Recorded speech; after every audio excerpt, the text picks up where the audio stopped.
Well, here we are, halfway through this thing. An Xmas special. Oh, hear how I sing. Not for the joy, the cheer, or the clapping. I'm here for the check, so let's get to recapping. This tale starts in Nevermount, cold as despair, with villagers fretting, pulling out hair. They'd needed some cash or their town go kaput, so they thought, let's just sell it, tear down every hut. But oh, the people, desperate and bony, did what they do best, got weird and quite horny. They grumbled, they moaned, they whispered in bed. Reinforced bed frames, enough has been said. Enter Helen Winter, a business-type shark, with eyes cold as snow and a mind sharp and stark. She came to develop the town with her charm and pave over the quaint with industrial smarm. And then there was Jack, the hometown delight, with flannel and biceps that just fit so right. A barkeep by trade with a heart full of cheer, but boy he could pout when Miss Winter drew near. Will they, won't they? Oh, what a trope. I'm gagging already, so please pass some hope. But wait, what's this? A quartet on the scene. Brush, Cranbeir, Crystal, and Meryll, the keen. They schemed and they fumbled with plots so obscene. A snowball fight, hot cocoa, what does that even mean? If they'd asked me, I'd have sealed the deal oh so fast. Two sad losers in love, that's a half-priced task. Meanwhile, Exmas Magic crackled and popped, though frankly I wish it had flipping stopped. What's Exmas Magic? A plot point cliche to make sure these two kiss by the end of the day. So there you have it, we're halfway through, and honestly folks, I don't envy you. You've got more to endure, more sap and delight, while I sit here praying for the end of this shy night.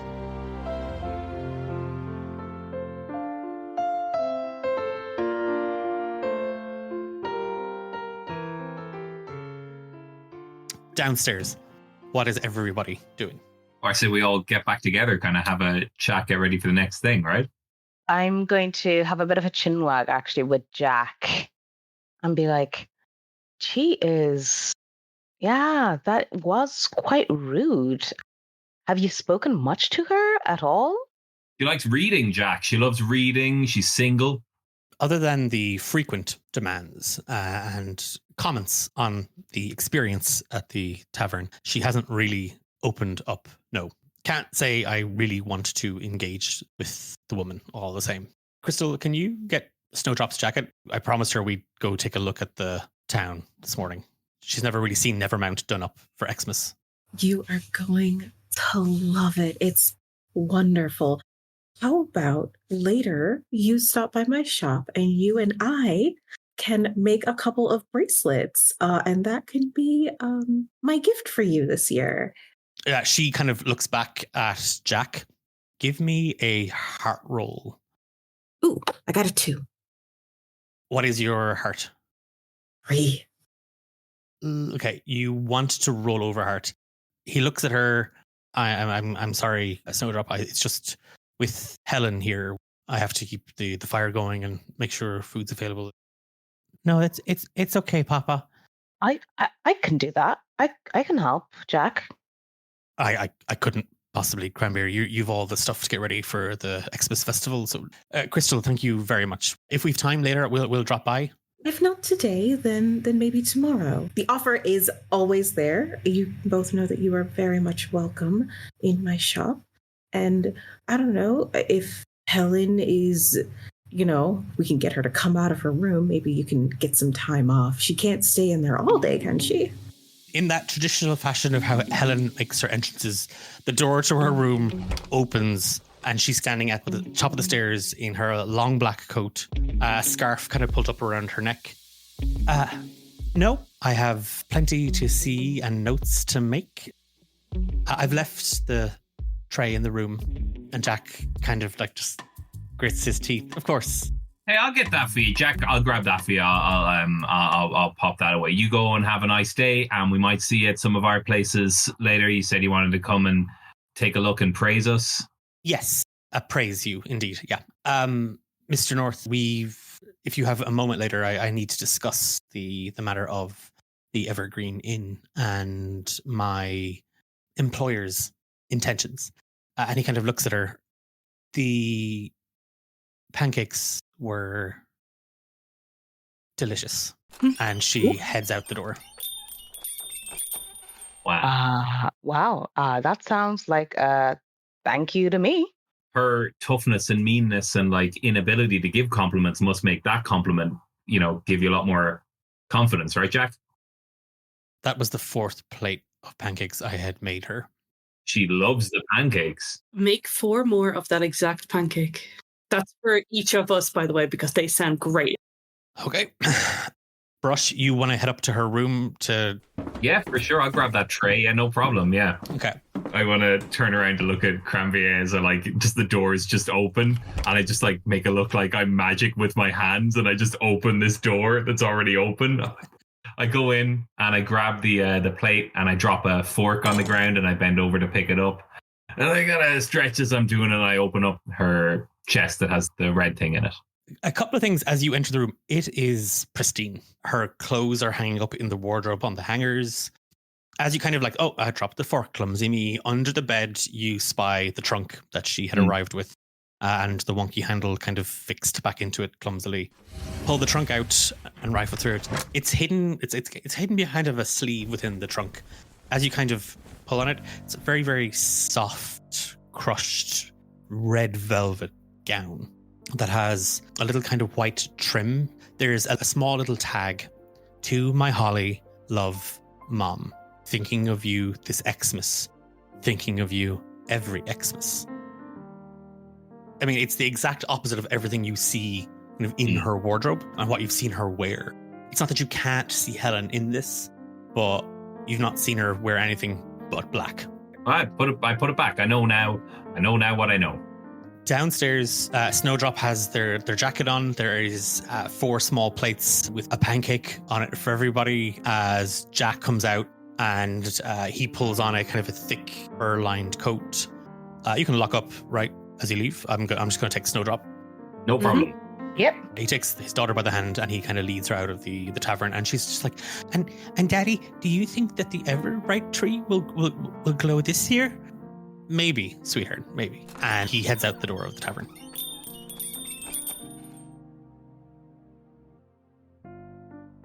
We need to find more good qualities about this very cranky woman. I don't hate her. I mean, sometimes people do need the push to be excellent. Like, these pancakes are the best I've ever tasted, and he wouldn't have got here if she hadn't have been, so Mean? diligent with them. Diligent. Most days they're pretty shit. Yeah, he uses that kid as an excuse to not be good at pancakes. I think we could just sell these and we could save the town. But anyway, that's not what we're talking about here. I'm going to relay what I heard on the phone about selling for 80% and all of that sort of stuff. I explained about the dress from her mother. She might have fun in a dress.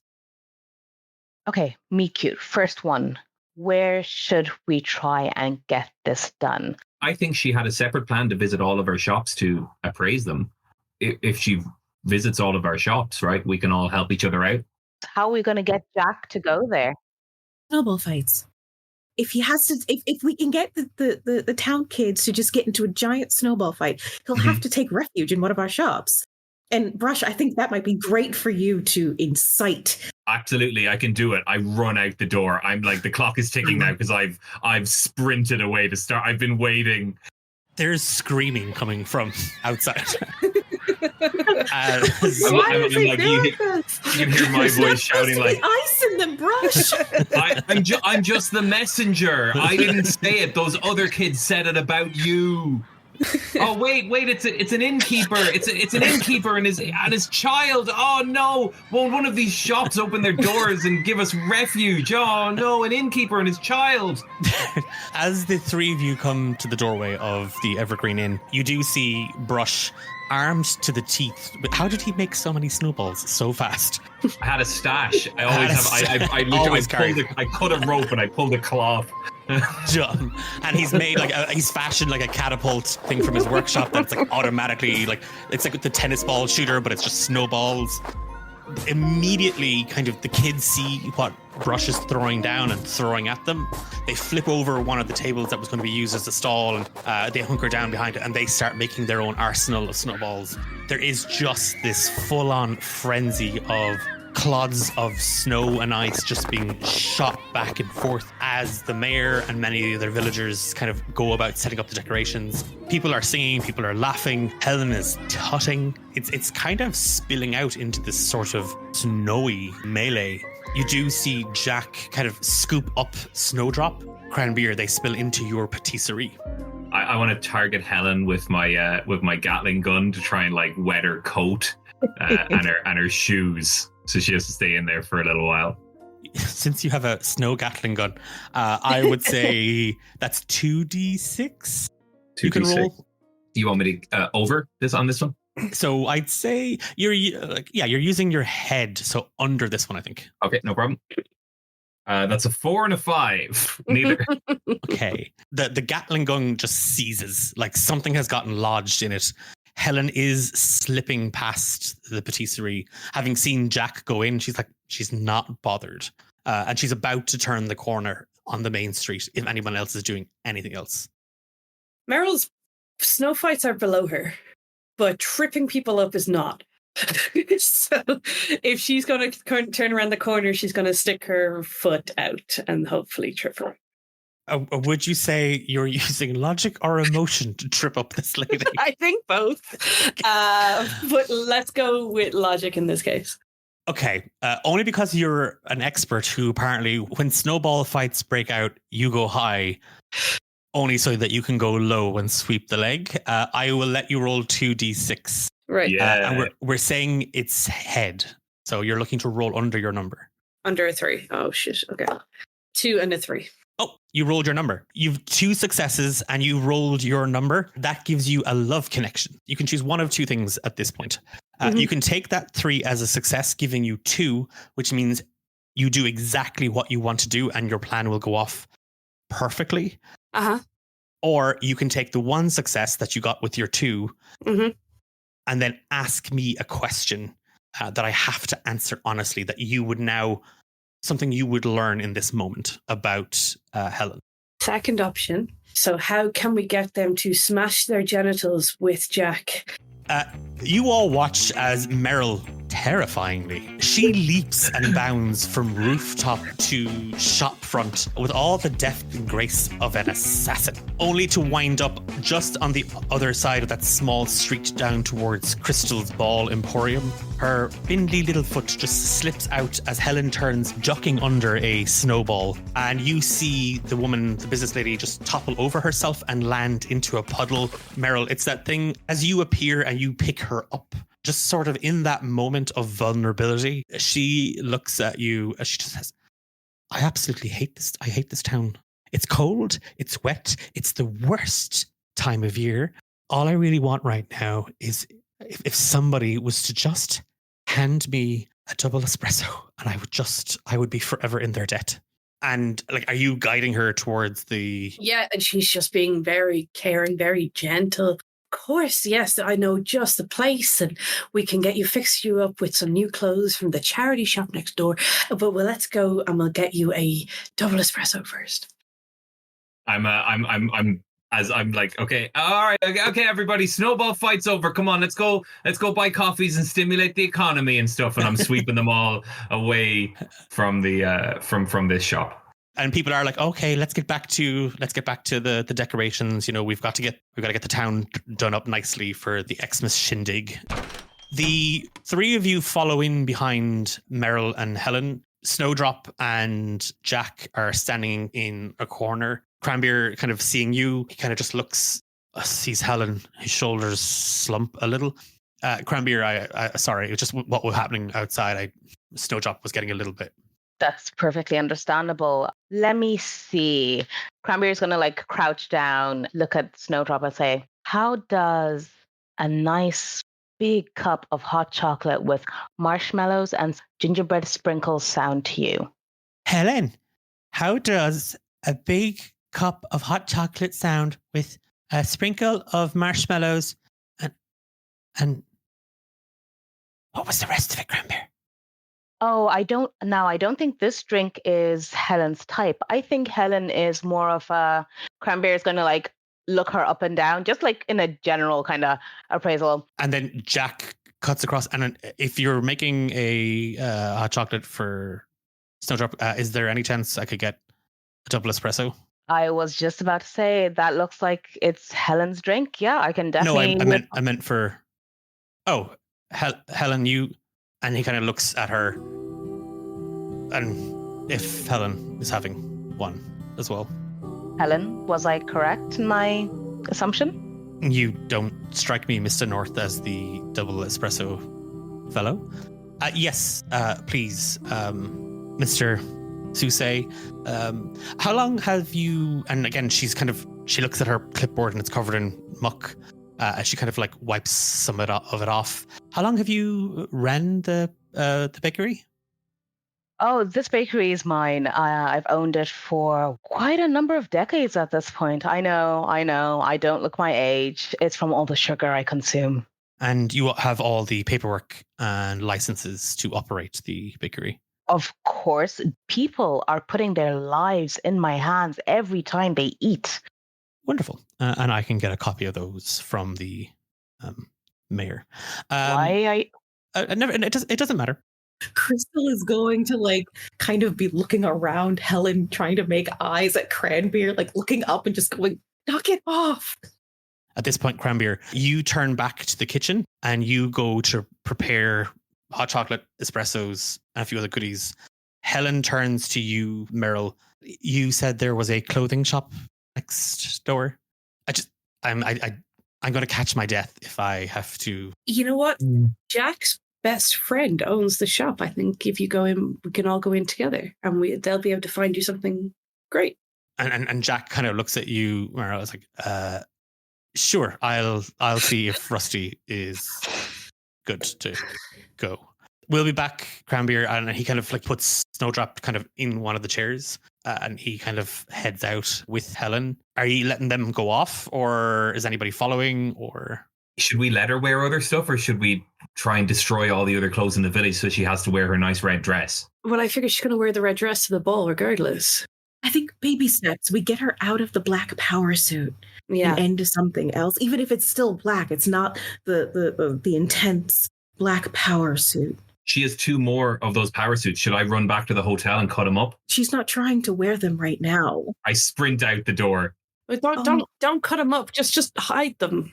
No, I'll cut them in it so that, like, if she I'll just split the seams at the back, so when she puts them on, they'll both rip. So she won't be able to wear them, but it won't look like it's my fault. This is why you're a carpenter. Absolutely. I can go through any doors. I can ruin your clothes in a way that it looks like an accident. Wonderful carpentry skills. Okay. Brush is going back to the Evergreen Inn to sabotage the suits. I'm going to hide everything black from Rusty's shop. Okay, so Meryll and Crystal are kind of following behind Helen and Jack. Oh, yeah.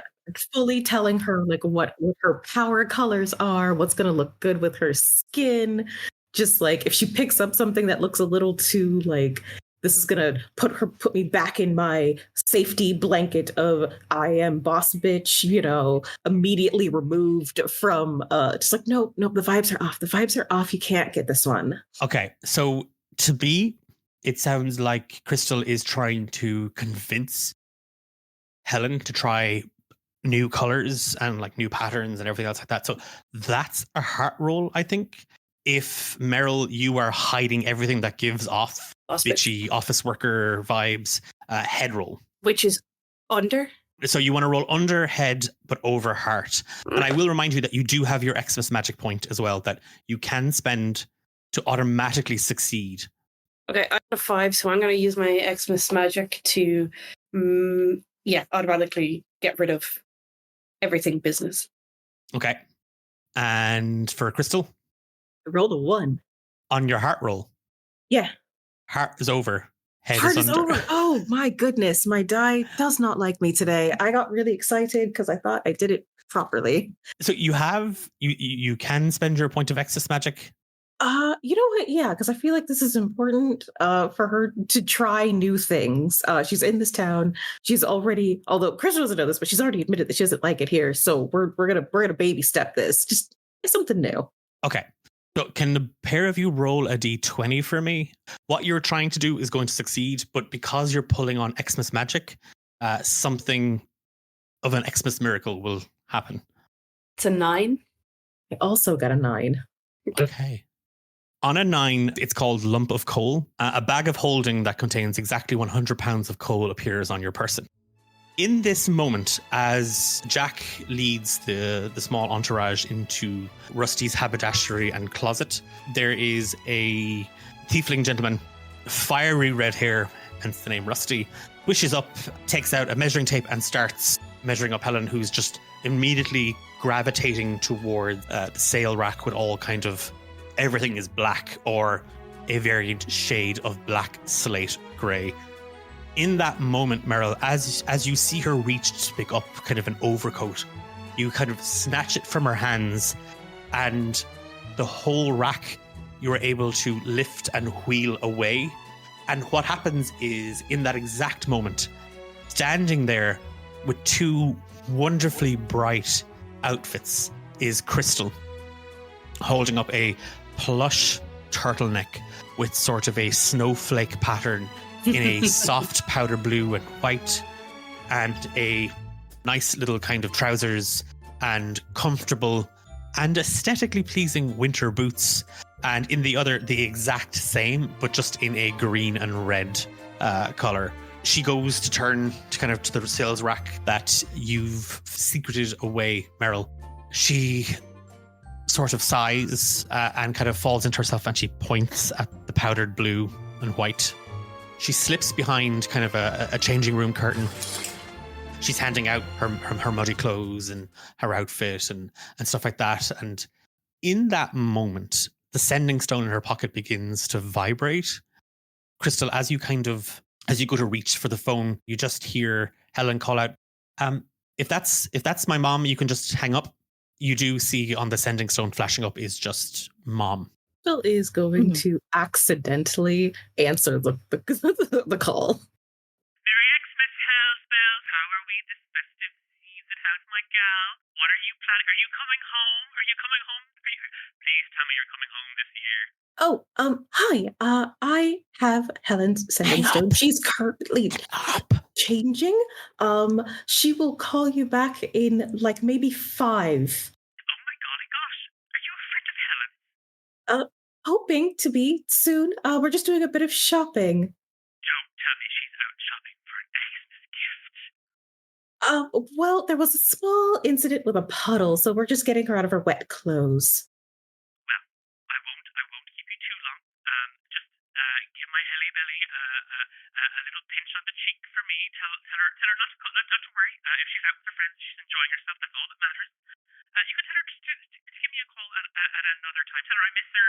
It's been so long. So glad she has a friend. I was just so worried. She's so preoccupied with her work. It's just work with my Helen. No time for herself. No time for the world. Just, I'm so glad she's putting herself out there again. Ask her why she hates Christmas. Oh, and we will definitely try to make sure she has a really nice time. Crystal has no desire to rain on this woman's parade. She just wants her to continue to have these happy thoughts. And it is now Crystal's mission to befriend Helen for real so that her mom can stay happy. But yeah, definitely, I'll let her know. It was really nice talking to you. You have a very happy Xmas. Give me the stone. She's going to hang up before something bad happens. You didn't say anything to her, did you? No, I just told her that you needed to buy some new clothes because your current ones are wet. That's all. Oh, okay. And again, a hand reaches out from behind the curtain, and she kind of reaches for the sending stone. A moment or two later, which kind of just Helen kind of pulls back the curtain, and standing there in these form-fitting mom jeans and winter boots and a powder blue jumper with a kind of a snowflake pattern on it, and you all see Jack just kind of his eyes light up for a moment, and then he kind of just shakes his head. You look warm in those, and she kind of flushes. It's wool, and she kind of pulls on it a little bit. Espressos, I think we were. Yeah, and I think you look great. I think what Crystal wants to do, although I don't think she's going to, is just like there's just like a wisp of Helen's hair sort of framing her face just ever so perfectly. She's gonna just sort of brush it away just a smidge. That way it frames, just gives her that like perfect. All right, I think we're ready. And as she does it, she's gonna make sure that Jack sees just how pretty she can be when her hair isn't so tight and just like squeezing all of the joy out of her brain. He very much has kind of taken notice of her, but now he doesn't want to look at her because he doesn't want her to know that he was looking at her. At that moment, the door to Rusty's haberdashery and closet opens, and Brush is standing there with a pair of garden shears. Finish my gardening. An interesting time of year to be gardening. Well, it's all year round to do maintenance and just make sure everything's okay. So in the summer and the whenever, you can all look at the flowers and say, "Ooh, look at those! Oh, you look pretty." Oh, thank you. I agree with what you said, Jack. She is beautiful. She goes beet red, and she just flits past everybody and straight away into Cranbeir's. Double espresso. There's an assortment of treats there that I think you might enjoy. One of these treats was created with Jack as the inspirations. It will have his kind of feel. It'll like notes of how he usually smells. Everybody has like their own sort of smell. So I'm just going to hand that over to Helen and be like, you look nice. You look professional yet cozy. Give me a heart roll, Cranbeir, I think, because I think you're trying to, with the selection of your coffee beans or as we call it in this world, go-go juice, see how well it pays off. So you're looking to roll over your number. Over my number. I think my number is like 5. Oh, so you're more, Cranbeir is more head? Yeah. So Okay. like it's all like insights and scanning people and watching interactions. Okay. I think because, again, it's your coffee shop, you are an expert, and the fact that you would have a flavor profile for your customers, which is terrifying. So yeah, you can roll 3d6 and you're looking to roll over a 5. So I got 1 5 and 2 1s. Okay, so you have 1 success. That means you barely manage it. She takes a sip of the coffee. As she does, Jack and everybody else comes back into the coffee shop. As she brings the little espresso cup to her lips, she looks at Jack. The smell kind of hits her. Thank you for the espresso. I have work to do. Where is my clipboard? You didn't leave it here. And Snowdrop is pulling on Jack's coat. Daddy, I spilled my hot chocolate and I made a mess, and I didn't want to tell Susie because I think he would get mad at me. And I used, and she holds up the clipboard, and like all of Helen's pages are just soaked. She pulls the clipboard out of Snowdrop's hands. That's a morning ruined. So I have work to do. Lovely. Again, meeting all of you. Again, she puts a silver piece on the countertop, takes her muddy clothes, her clipboard, and she storms out of the bakery. Snowdrop is kind of lip trembling, eyes watering. I'm very sorry, Papa. And like Jack squats down. It's fine, Snowdrop. It was an accident. That lady is just... She's very work oriented, Yeah, she likes... I think she's just trying to push people to be their best. It's time. We took a little break and left Cranbeir to finish making goods for the party. We should head out. As you head out of Cranbeir's, you see Helen standing outside Crystal's Ball Emporium, kind of soggy clipboard, quill, and she's just kind of surveying kind of the space. Snowdrop kind of waves at her, and she kind of just gives her like a small wave back, but she very much fixed on her work when you see her slip inside the store. So Crystal will then follow in behind her. Now, when you walk into the Emporium, there is more stuff than space. Incense have been left burning. Every piece of the wall has crystals and candles and There's random potions that have worn labels on them, so you kind of know what's in them. Don't ask Crystal; she does not remember. It's lovely. There's just like a small table, like in the center of the room, where card and palm readings are done. Helen kind of walks in, like immediately kind of hand to like her nose, just to kind of like block the smell of the incense just a little. Don't mind the smell. That's just all the bad vibes leaving your body. I didn't realize bad vibes smell like leather and frankincense. With the inevitable tearing down of this quarter in Nevermount, how long do you think it would take you to declutter your stock? Some of these pieces aren't for sale. They are for cleansing the entirety of the space. And they are sort of locked into the walls. So that would take quite a bit of time. And they are quite old and quite expensive. Wonderful. Well, it doesn't really matter so much about what's fixed into the structures, though we will have to check that the paperwork is up to code on those. Mr. McNamara, is his workshop on the other side of this? I was given kind of a map from the mayor, but it doesn't really make a whole pile of sense. And now it's a little, and she holds up the clipboard and you can see that it is chocolate covered pages. Yeah, no. It's just kind of around the corner. That's hence why so many things are fixed into the walls.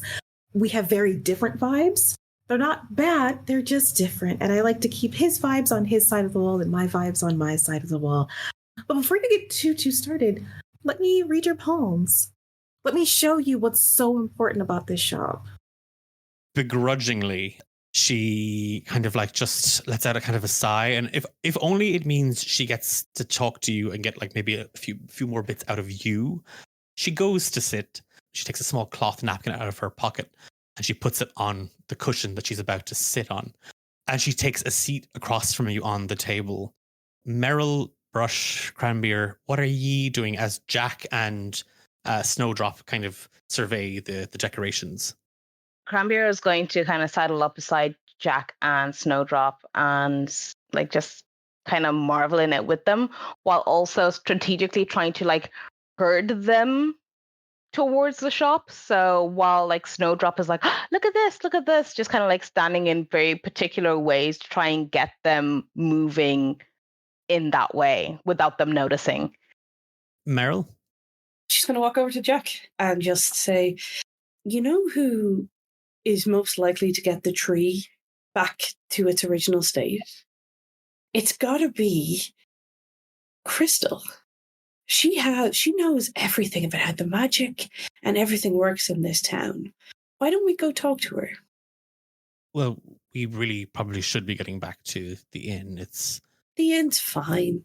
I'll look after the inn. I'll go back. I'll open up.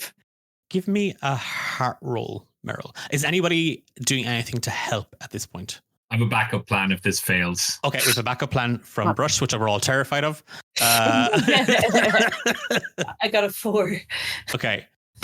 Yeah. I was going to say, Cranbeir will be like, Jack, I've done shifts in the inn before. Come on now. Everybody's busy decorating. We don't have a lot of tourists at the moment. Do you really have to go back to the inn? Enjoy this moment with your child. I'll let you roll a second D6, Meryll, and you're looking to roll over your number. Okay, so it was a 4 the first time and a 3, so that is my number. Again, same thing. You have 2 successes, but one of them is your number. You could ask a question and get an honest answer, or you can take the 2 successes and he'll do exactly what you want without complication. I want him to do exactly what I want, which is to go to the Mystic Palace place, and I want him to ask Helen to go to the ball with him. Okay, so that's technically 2 things. Okay, forget about the shop. I want him to ask Helen to go to the ball with him. Well, it's kind of complicated, and he gestures down at Snowdrop, and then she shakes her head and she's like, no, it's not, Daddy. You just go ask the lady. And you did say she was beautiful, according to Brush. And he's now bright red, but she's just. For too long, you've been using these muscles to carry. Now you got to use them to hold. I know you haven't used your Exmas Magic, Steve, but I'm giving that awful line an extra point. So you now have 2 points of Exmas Magic that you can put in your arsenal.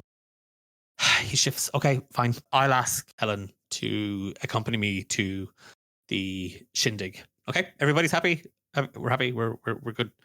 And it's the thing. Where is she? And we turn back to Crystal's Ball Emporium. Are we doing a tarot reading or a palm reading? So we're going to start with a palm reading and then work our way to a tarot reading if the palm reading doesn't shoot her out the door. Okay. She puts out her well-manicured hands to you, like palms up. All right. So looking here. Oh my. Your love line is long, but it starts like in the middle of your hand. Interesting. Your lifeline is... The best way to describe it is choppy. You probably should have taken that phone call from your mom, but that's none of my business. I am just here to tell you what the universe has decided for you. And like as you mentioned, kind of, Mom, she pulls her hand back. That's enough. Thank you so much, Crystal. So we'd be prepared to offer you upfront in gold 80% of the valuation for your shop. Right. But I thought last night I said I wasn't trying to leave or sell. I understand, but you do know the town is officially bankrupt. So we are looking to expand into this area with a wonderful resort. And I think that this could be a really interesting sort of collection of rustic, avant-garde little shops. And there's no reason that you couldn't come back and maybe rent, but we are looking to buy up the property. And the way the mayor has kind of pitched it, you don't really have much of a choice. If you could just, and she reaches for the clipboard, she takes out her quill with a click, click, and she kind of slides it in front of you across the table. I appreciate your urgency. Mm-hmm. And I know my demeanor kind of gives off light, airy, but I'm not foolish. I'd be willing to sign if I could actually read what was written. Of course, I can. I don't have my briefcase with me. It's back at the inn. Why don't you join me later on, and I can get you a fresh contract that you can sign. This was definitely an experience, and she turns to leave. I wasn't trying to hurt your feelings. I was just reading your hands. My feelings are perfectly fine. Thank you. Are they? And then she will just pull, like there's just been a deck sitting on the table. It's not the one she keeps on her person. She's just going to pull the first card that she's got. And it is, again, the lover's card. It's just like, I feel like it could be, your feelings could be fine, but I don't think they are right now. But then she's going to pull another card, and it's, let's see, now we've got the Six of Cups, and I'm showing lots of abundance, but there's something blocking you. Yeah. This door, it's stuck, and she kind of goes to kind of pull the door. Oh, yeah. Sorry about that.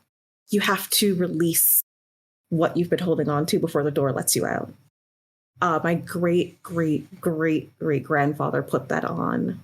Patrons, which you are, since I did start a palm reading, can't leave until they let go of their negative energy. And if I was to, I don't know, smash the window. Oh, that's vandalism, and I'd have to have you arrested. Fine. I hate this little town. It is beginning to grate on me. I hate this stupid holiday. I hate the fact that my mother interferes in my life constantly. I am perfectly fine. I'm perfectly happy. I like my job. I like what I do. I love what I do in abundance. People have their heart broken on the holidays every other year, okay? There's nothing special about a little heartbreak. So what? Jackson and I were engaged for 6 years. So what? He upped and left with barely even a letter. It's fine. I'm fine. There's the negative. And she pulls the door and she steps out.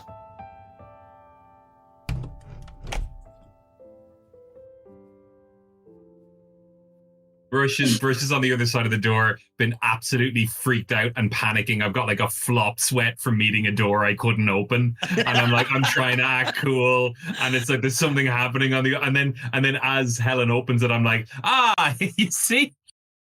I've still got it.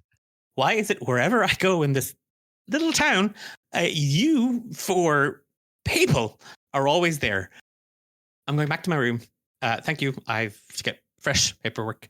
You don't want to see my wood shop? Come on, I'll show it to you. It's great. We used to have the walls of shop. Actually, the floor space used to be smaller, but I've been extending it a little bit into the other wall. So I don't know what happens on the other side, but I've got way more room in my shop. It's worth more. Yeah, she follows Rush. Great, let's walk together. Jack, you walk with her, and you had a question for Helen, right? Helen, there's a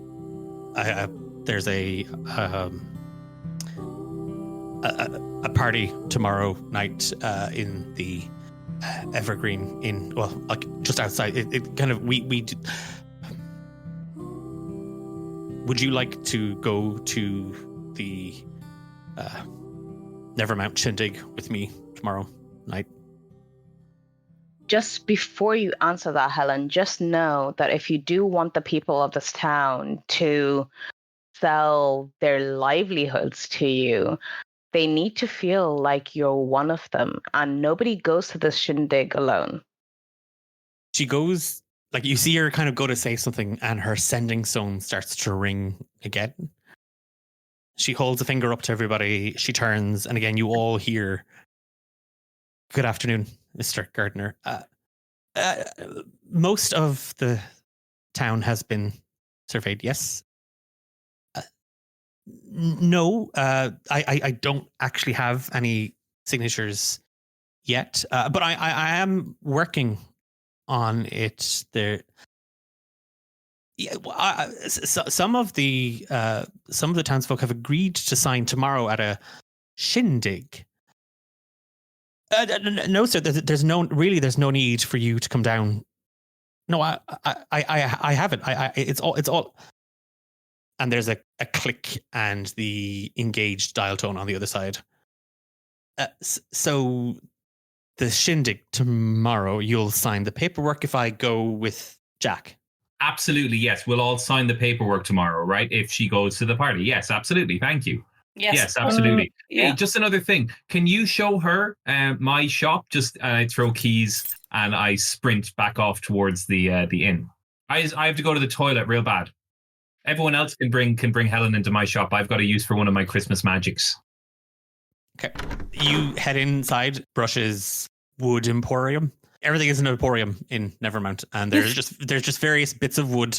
Some of it carved, some of it chiseled, some of it with a lot of nails sticking out of it.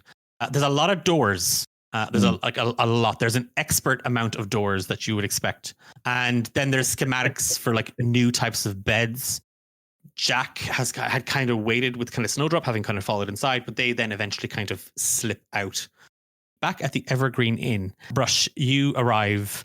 You have the run of the inn yourself. What are you doing? First of all, I kick my shoes off. I slide on the wooden floor in my socks. I go, yes, never did. And then I run up the stairs. I don't want to leave muddy footprints because I'm going back up to Helen's still unlocked room.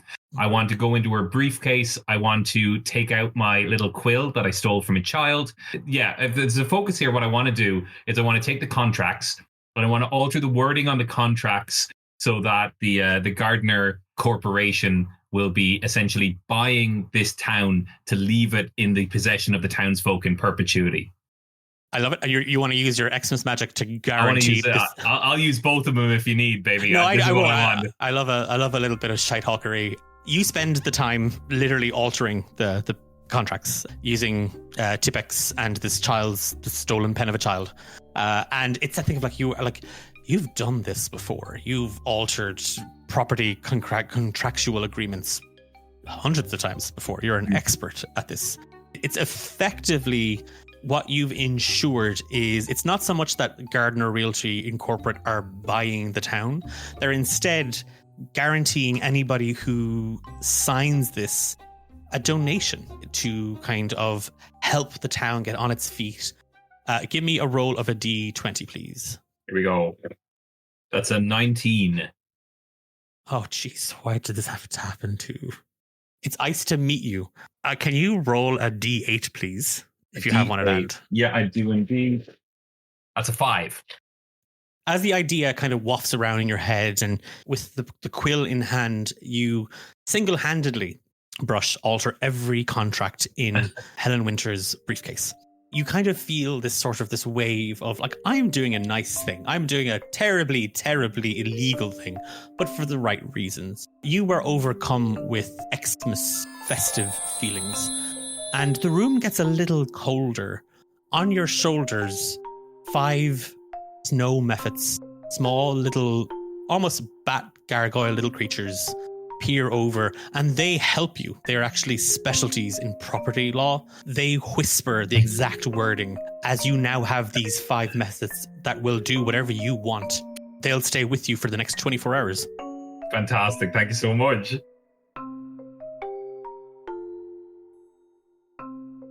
Having seen enough of the workshop, Helen kind of splits from the group. Jack tells her, dinner will be ready later on, that it gets a little bit colder, to try and bundle up. And he gives his coat to her. She takes it kind of sheepishly. She puts it on and he kind of helps tie it around her a little bit. Father and daughter kind of head back towards the inn brush just to find you leaving with a big shit-eating grin on your face and 5 no methods on your shoulder. He kind of looks at you a little like... Don't go in there. Just give it a minute, eh? Well, it's where we live, bro. No, go into the inn. Just the second cubicle. Okay. Snowdrop kind of waves up at the snow mephits and they wave down at her as he kind of skirts her back inside. As the evening kind of rolls in, Helen has kind of made her way through and asked everybody to come to, that she'll be at the shindig tomorrow night, that the mayor will be there, they'll sign off on the paperwork. Evening rolls into night. Helen finds herself back at the inn. So while this is going on, Cranbeir wants to go to Crystal and say, okay, I know we don't do spells on people without their consent, but how about a spell that might enhance the progression of feelings that are already there? If I make something for Helen and I make something for Jack, that have a little pizzazz added to them. What do you think? Do you think that would work? Not necessarily a spell, but maybe glyphs. Decorating with frosting is probably not in her wheelhouse, but what she will do is she will draw out various glyphs to be hidden in the frosting of each of these little cakes for Cranbeir to draw in himself. Cranbeir and Crystal are going down using magic to kind of heighten the emotions at the event. What are Meryll and Brush doing? If this is the plan that these two are concocting, are Meryll and Brush doing anything they think that they could oomph the ante at the party? We sing a song. Yeah. Okay. I've got, I want to put my 5 little guys on the piano. We've got a saxophone as well. Meryll is a classically trained grade 8 singer, so fantastic. Yeah. So I'm on the sax. Mariah Carey. Yep. Yeah. I'm on the sax. 5 little methods are on the piano, and we're singing a romance song, I guess, about you gotta give it up. You gotta give up your problems. You gotta just let love into your heart. It's cold outside and it's warm in your heart. Okay, so the party splits to go off, and it's that sort of we'll have 2 plans, because then at least if one goes wrong, the other one might go right. Meryll and Brush spend the evening writing a piece of music with the aid of 5 snow methods to sort of pull on the heartstrings, and it's going to be this romantic Xmas number. Meanwhile, Cranbeir and Crystal are concocting all manner of confection and arcane glyph to sort of swell on emotions. So that's our big sort of pull here. And I think out of the four of you, definitely our peeping Tom is probably Meryll. While plans are underway and Brush, you are... Oh, Jesus, your methods are phenomenal on the old ivory. Meryll, you've been kind of out. I mean, you don't need to practice. You just need to be handed the music. You'll be able to sing. Keeping a watchful eye on the Evergreen Inn, you do see late into the evening Helen sat down alone in the inn with a bowl of stew and some bread, looking a little lonely. When you spot Jack kind of slipping past, it's clear that maybe Jack finds her attractive or seeing some of her more positive qualities. You've been playing on that in a big way. You didn't really see much from Helen throughout the day. But then with a glass pressed up to the window, you hear her, just as Jack passes, the stew is fantastic. It really has just lovely. And he stops and asks, "What was that?" She says, "Never mind, it doesn't matter."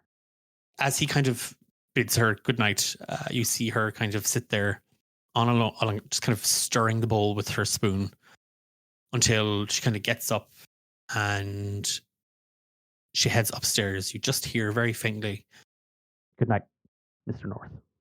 And she slips into her room, closes the door.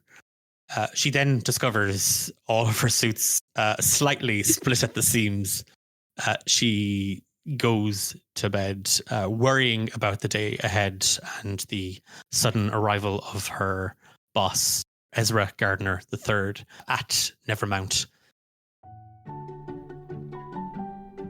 The evening rolls into night rolls into morning, and the day rolls on, and many of the townsfolk here at Nevermount have just been busying themselves getting ready for the shindig, the Exmas shindig. Though many people are a little saddened that the ever-bright tree, they don't have one this year, most folks are just concentrating on the fact that they're going to have a good time, and that this, what might be one of the last times townspeople get together, they know that at least they went out on a festive note.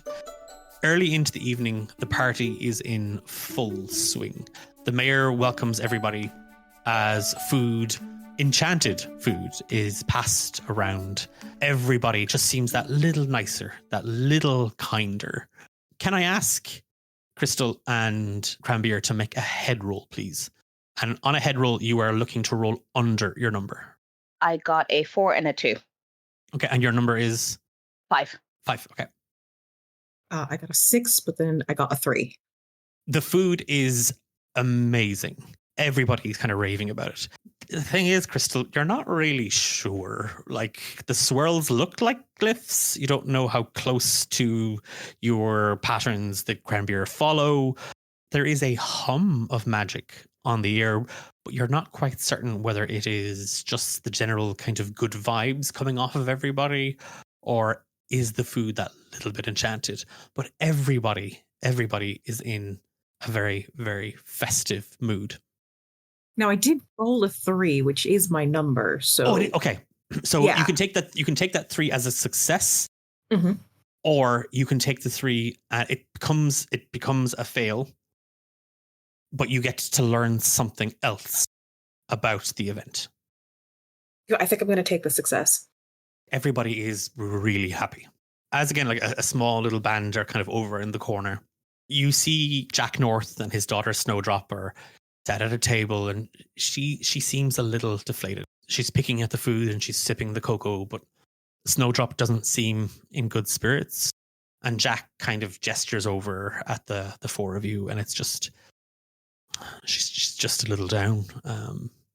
She was really hoping that we'd have the ever bright tree, but I told her it doesn't matter. Like, she's here with her dad and her friends and people who love her. So don't worry, there's still time.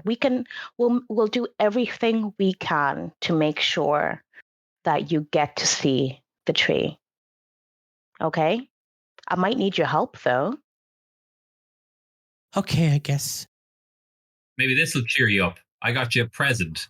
And I hand her over a brown paper bag. And she kind of looks up at her dad and he kind of nods at her and she takes it. Thank you, Mr. Brush McNamara. Yeah, it's your notebook. I found it when I was cleaning around here, and I found your little quill as well. And like, if just ever anyone's like, "Oh, we're doing an investigation" or whatever, you can just get rid of that. You can just throw that somewhere, or burn it, or whatever.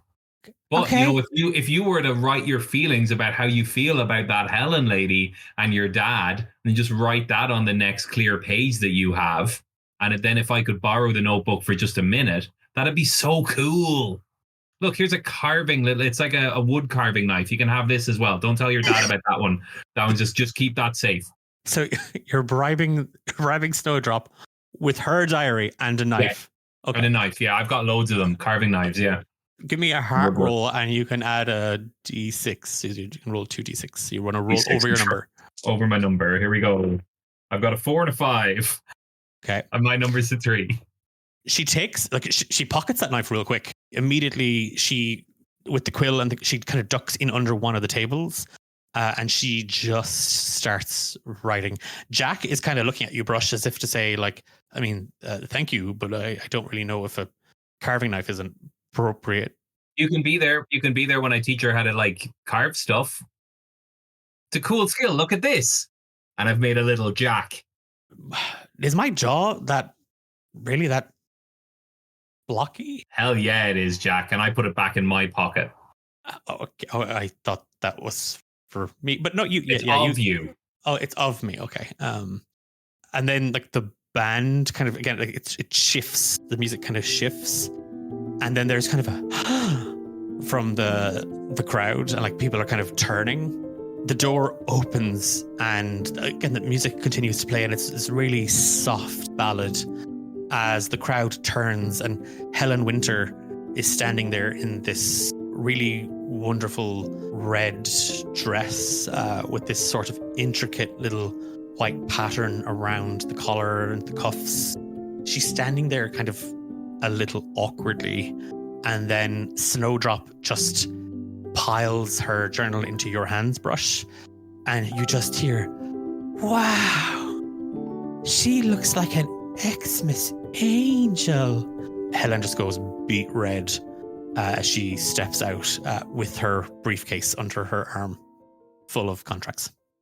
So Crystal will run to Helen. I'd just be like, "Hey, you look amazing. I thought the soft blue looked good on you. This is spectacular." Yeah, my all of my suits are damaged. Oh. So this is all I had left. That or the clothes I wore yesterday. So I figured it's a party. So, and with no other choice, I'm wearing this dress. I look at Meryl and I'm like, I gave the kid the knife. And she's just going to squeeze his arm gently. I used the garden shears, but they'll think the kid used the knife. Yeah, great. I'm going to get away with it. I know. I'll buy into it. I'll tell everyone. You look superb, Helen. This is for you. And Cranbeir is going to try and see where Jack is so I can like give him his like immediately after I give Helen her treat. Kind of still at the table, like he is just kind of staring at her. I'm gonna give Helen her treat, and I'm gonna turn and like pass the tray to Jack and be like, "That one's yours." You see, like she's holding kind of the small plate, and she's kind of looking at it. Give me a heart roll to kind of convince Helen to imbibe a little in an Xmas treat. I'm going. Is it over your number? Over my number. Okay, I got a 6. I got a 6 and a 4. Down by the sea, where the salt breezes a blow, little lies self-conscious. Nevermount village, all dressed She in takes soft kind snow. of a bite. Above, Jack the takes waves kind of tune, a bite of while his. lanterns glow warm So the pale with winter moon. one success and It's one Xmas in failure, Nevermount. you get what you want, but there's a Yet shadows complication. have gathered to It's the exact same moment. They both kind of spit it up, Cranbeir. They both say it at the exact same time. I don't like orange caramel. And they both kind of look at each other. Has flickered of late. And she looks at him and she's like, this flame on the the cliff. it's the just storm's held at bay. I don't Yet now it think grows dimmer with that each passing day. And he follows up For with the tides grow more orange restless, and the chocolate winds start to don't wail, go and together. if we do nothing, we're doomed to the I just- scale. right. So Ev- now, like, dear what travelers, is you've come everybody's just in time to fixation write your own with chapter it? in Nevermount's Like, he wrath. kind of Will you mend laughs the as he great kind of beacon puts the and plate go back down and its glow, he or face down the gestures secrets kind of that at turn the deep below. the dance Wherever the path floor. Like, there's a brings small on the little shore, flat for Nevermount stage that's been kind of like set up, never and before. there's a few people out there very, very entangled. She takes the briefcase, puts it on the table. One dance, and then and he goes, yeah, contracts and everything. Of course, they head out to the dance floor. We have to sing the song. I think this is very much heart rolls. I mean, we're putting emotion into this. So Heart is under. heart is over. Heart is over. Okay, sorry. Heart is over. Okay. Oh, One die. That's a 1. Okay. That's another one. I think this is a head roll because we're logically trying to write a song that has structure. I think maybe, if I may, the two of us get up to because I've got an Exmas Magic left, right? Mm-hmm. Cool. So we both get up. We fuck it up. We both. You step up to the microphone. You just vomit immediately. I'm like, no, I've got this. I do the exact same thing. Yeah, I'm gonna grab the piece of paper while you're both like kind of hunched over, like picking up your rings, and I'm like, I've got this, and then I'm going to kind of like nod to the band, kind of get the melody going. The band are 5 little ice gargoyle dudes who are at a piano. Perfect. Yeah. Okay. Yeah. Perfect. Let's do this. They crack their little ice fingers Knuckles. and they begin to play the piano. Do you want to make a heart roll? Okie, I've got 2 1s. That is a failure as well. You puke too. I use my Exmas Magic. Is it the food? It's not the food. I made the food. Is it the spells? And then, Crystal, there is that one thing of, I mean, the spell was love sick. Maybe we concentrated a little bit more on the sick side of things. Maybe that's what it is. But like a lot of people are now squaring off the dance floor. It's a bit like, ugh, this is odd. Jack and Helen are both like, should we? And they're about to leave when Cranbeir, it's like, no, you can't leave right now. You can't leave right now. We need music, and the little mephits are playing the piano. Roll a d20 for me, please. Got a 10. On a 10, you get the wish list. An Xmas gift appears in front of you as if by magic, and it contains exactly what you need. Perfect love song for the 2 of them. So enticing, so heartwarming that they forget the puke. So, okay. In this moment, Cranbeir, as you feel kind of, again, it's not even puke, it's just dry heaving. It's nerves. It's we've lost our mettle. You feel that overcome you. And then it's like, no, but it's Xmas and everything should be perfect on Xmas. And even if it's not great, even if it's not the best, it should still be a wonderful feeling. And you draw on the energy of that feeling. And in your hands, you find a small, well-wrapped little box. And as you pop the lid off of it, a wonderfully serene little melody, almost like a music box, plays from within. While most people are kind of gently swaying back and forth, for Helen and Jack specifically, they and they alone can hear the words. And it is a song about finding love in all manner of places, despite the storms, despite the heartache, despite the pain, that love wins true.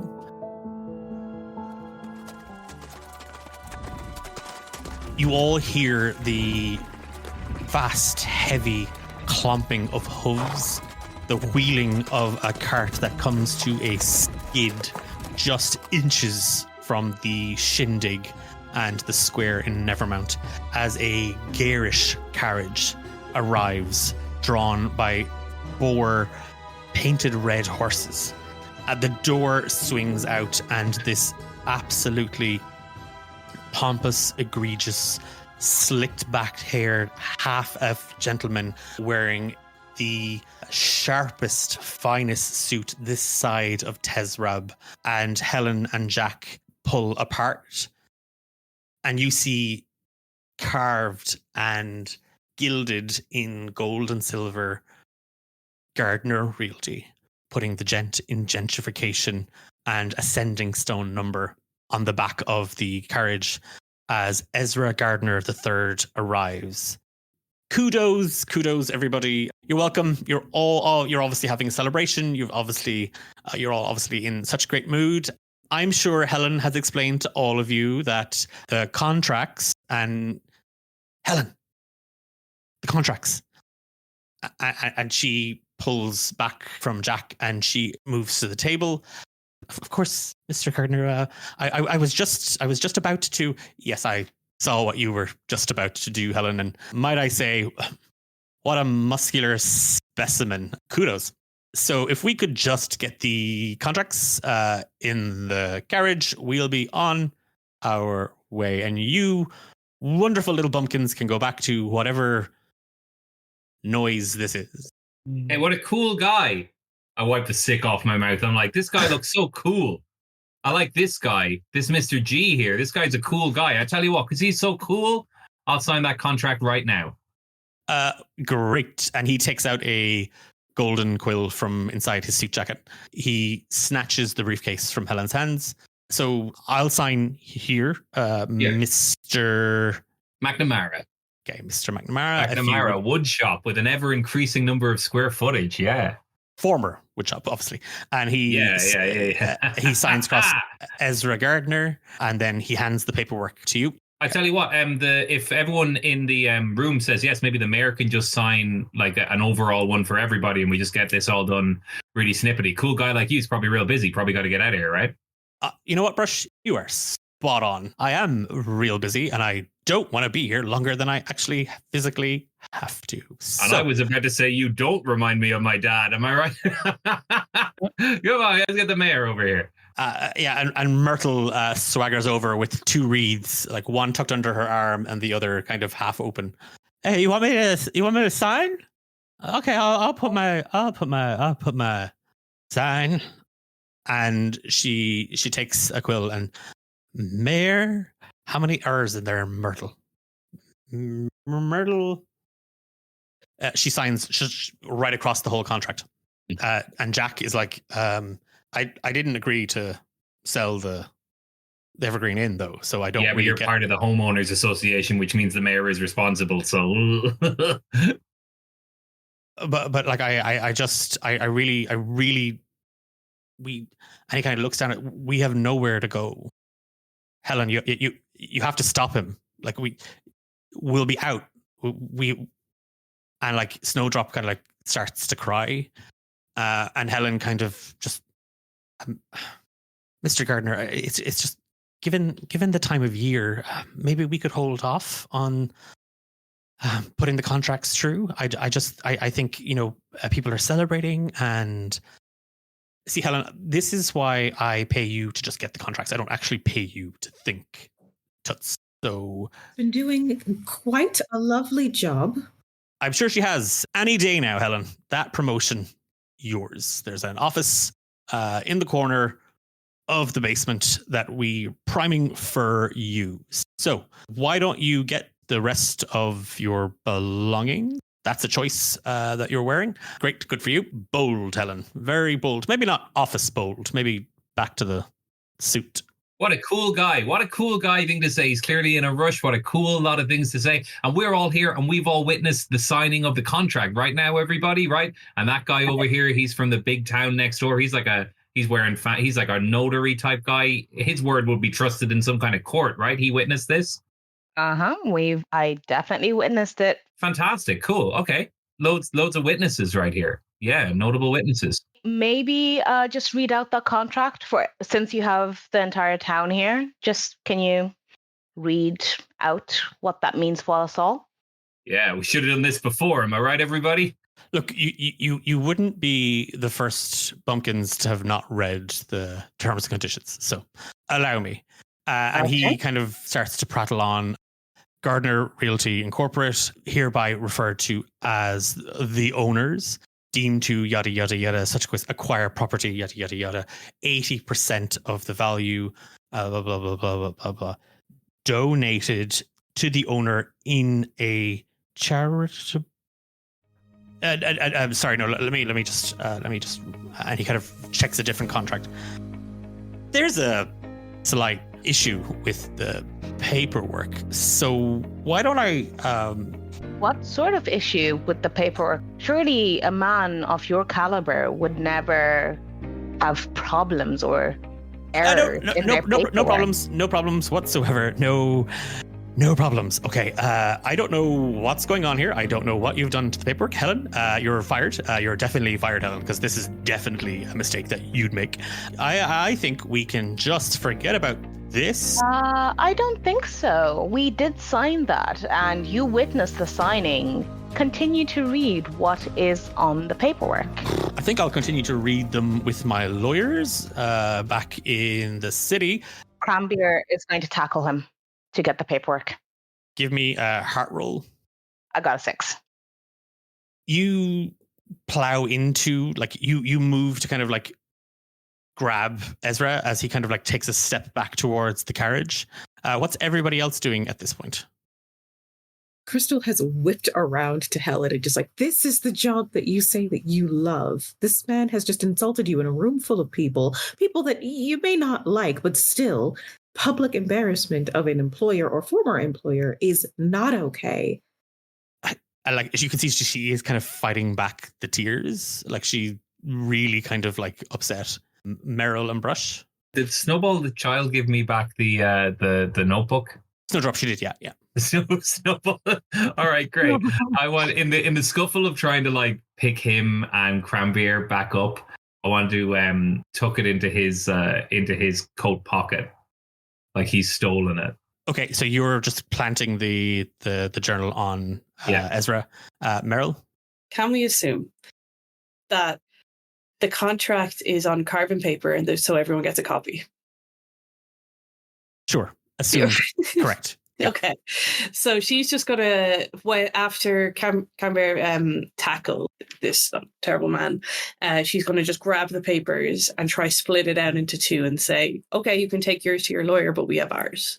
Yep. So Meryll is very much sort of on the, I was a notary once, and is kind of now kind of reefing these offs.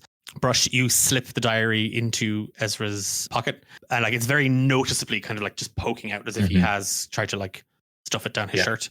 Cranbeir, he's tackled to the ground. You're able to kind of help wrestle the papers towards Meryll, who is kind of separating them. And Crystal, you've give me a heart roll. I'm going to let you add an extra d6 to this, so you can make 2. You may roll 2 dice, and you're looking to roll over your number. Right, so I've got a 3 and a 4. A 3 is your number, isn't it? Yes. Yeah. Okay. So again, same thing. You can take it as 2 successes, which means you succeed in what you were doing, and it's done without complication. Or you can take 1 success and a complication, but you get to ask me a question. I'm going to take the 1 success and ask a question. Yep. What do you want to ask? Why is this so important to Helen? Why is this getting this contract? Why is getting this town? Why is and why is this in this moment? Was this so important to her that she's willing to continuously do things that break towns? In this moment, Crystal, it is that thing of like, as you kind of take her by the hand, and like you are trying to like comfort her and like speak to her, you have a flash of Exmas's past, where every year Helen's mother would send her an Exmas gift. Every year she would make an excuse to not go home because Jackson, her longtime partner, was also a member of Gardner Realty, and they chose work over their lives. He chose work over their lives, and she kind of went along with it year after year. And it just became a pattern for Helen that this holiday was just another background noise, and it was an interference, and it got in the way. And she gave up on Xmas because it didn't mean anything. She became convinced of Jackson's approach, which is, well, work is the only real joy. And then a number of years back on Xmas Eve, you see Helen coming home, stack of contracts from yet another small town, all to be done and dusted. And there is just a note from Jackson. Cheers for the company, Rumi. Peace out, J-Dog. He had been promoted within the company, and with that promotion came much bigger pay, much swankier office, and he ditched her for a new, more executive type girlfriend. So Helen has thrown herself into her work to prove to herself that she is just as good as Jackson, that this holiday is just a waste of time. In this, you see that there has always been a flicker of something, of Xmas. Like it's the calls from her mom. It's the gift that she still sends every year that keep the little embers within Helen's heart aflame. Your words connect with her as you see these memories. And with the kerfuffle of the tackle and the paperworks, she looks at you, she nods. You're right, Crystal. Ezra, those contracts, they're legally binding. You oversaw their completion before I left, remember? You and Jackson. Ezra kind of stands up, covered in mud. Helen, you are about to make possibly the biggest mistake of your career, so why don't you shut up, get in the carriage, and we can talk about the contracts and your mistake on the way to Galeshire.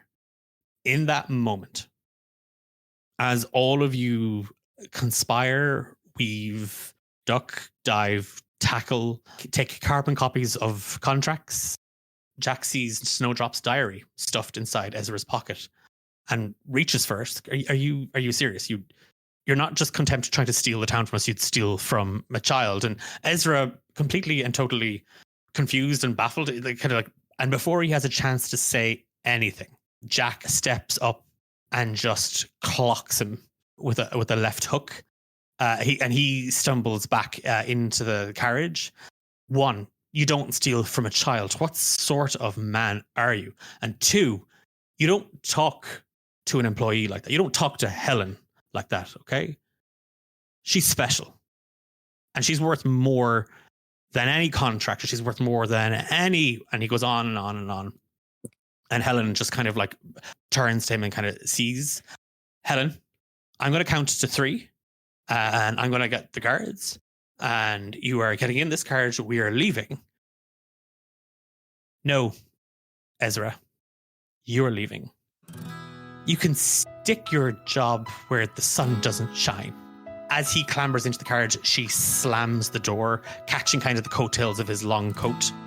Again, the crowd kind of erupt in cheers and applause. And there is just that moment where everybody, as the carriage spills out and the Mephits begin to play on the piano again, everybody kind of turns and looks at the four of you and Jack and Helen and Snowdrop. What are y'all doing? Oh, I have a little. Can I use up the rest of my Christmas magic on a thing? Yes, all right. If I could change it a tiny bit, that she slams the door of the inn, not the door of the carriage. Yeah. And as she slams it, there's just this icicle that we should have dealt with a while ago. I actually said I'd deal with that. I said I'd make a long stick and deal with that icicle, but there's a very large icicle hanging precariously above the doorway just when she slams it. And if I had one Christmas wish, it would be that the icicle would fall down and kill that man. Okay. Give me a roll on the Xmas Wild Magic table, please, Brush. I've got a 17. On 17, you have a Christmas cracker. A magical cracker appears between you and one other target of your choosing. And you both have to roll to contest to see who wins the cracker and the prize within. Mm-hmm. So is there anybody here you'd like to contest the magical cracker? Jack, I guess. Yeah. Let me try it with Jack. Okay, so we're just going to go with D6s. Okay, so you roll a D6, I roll a D6. We're not adding anything. It's just whoever gets the higher roll gets the I got a 3. 5. Oh, Okay. shit. Jack, you win. Oh, no. Jack, you win a gift. In this moment, we'll rewind. Actually, we won't necessarily. I don't think there's actually a need to rewind it. We fast forward a year later in the village of Nevermount, decorated with all manner of trinkets, tinsel, bauble, wonderful shop displays, depicting wonderfully creative Xmas scenes. The town lit up, all manner of colourful light. Roving gangs of choral singers are knocking on doors and bringing Xmas joy. A small skirmish has begun to unfurl down a side alley outside Crystal's Ball Emporium and Brush's Wood Emporium, where 2 rival gangs are pelting each other with snowballs. The town is abuzz with Xmas cheer. And inside the Evergreen Inn, Brush is retelling the story the way he thought. Nobody has the heart to tell him that the icicle thing didn't happen, and it's that one Xmas lie that everybody keeps to themselves. Mayor Meryll continues where Brush leaves off. Of course, there was the accidental killing of the realtor. Yes, definitely. That most happened exactly as Brush described it. The second miracle that happened that evening, of course, they all kind of turn, and coming down the stairs are Jack and Helen wearing matching turtleneck jumpers, Snowdrop holding both their hands, and the whole family are dressed the same. In that moment, we flash back to the Xmas cracker pulled between Jack and Brush as 2 engagement rings appear. They find themselves nesting on Jack's finger and Helen's finger, and the pair exchange a kiss under the glow of the Evergreen Inn fireplace. And there's just an awe from the crowd as in the middle of Nevermount Square, the evergreen tree blooms, and this wonderfully ornate, delicate little evergreen sprouts up magically. Snowdrop's eyes beam on, not at the tree, but at her coming true of her wish that her father, Jack North, would find love. She says a little thank you to 4 strangers who conspired and occasionally messed up her plans to set her father up with her new mom. And that is where we leave this year's Xmas special.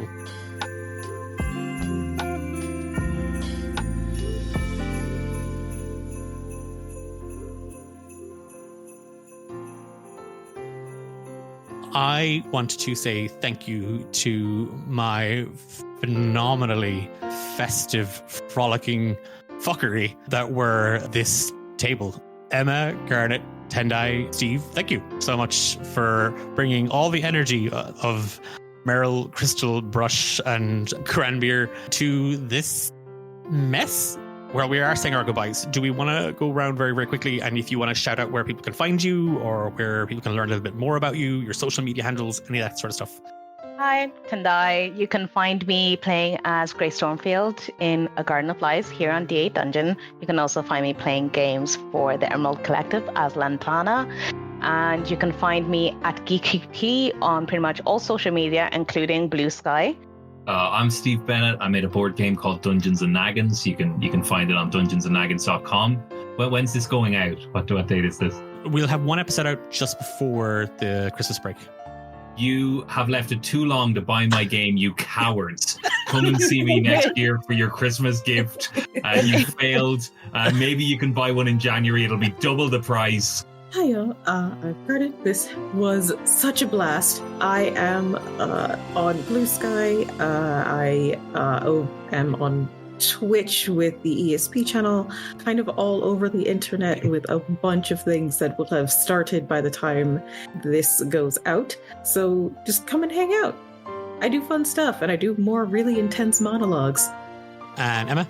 I'm generally in a lot of the streaming games within D8 Dungeon. I'm on Saving Grace with Tendai as well, playing Shuyet, Beyond Horizon's Edge, which is on a small break, but we'll be back in January playing Regiment. And at the moment, we're coming to a close with Random DMs. That might be finished by the time you hear this, but you can always catch them all on YouTube at D8 Dungeon. I myself, Emma is on fire on most social media. Sometimes the O in on is a 0. Specifically for Blue Sky. I'm very boring on social media, so don't find me. All of the links that the gang want to share, we will have in the episode description, so do make sure you check those things out. And yeah, it might be a bit late to get it as a Christmas gift, but I have played and own a copy of Dungeons & Dragons, and you definitely need it at your tables. Just saying, like, birthdays are a thing, and I know a certain DM whose birthday it is in January after this comes out, so just saying, that's a thing that you could get. I'd take a second copy.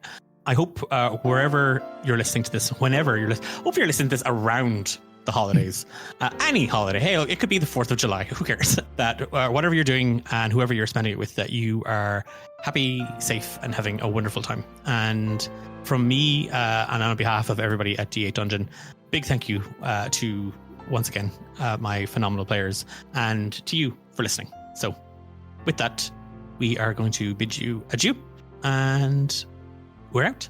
We're done. Cheers. Great. Bye. Bye.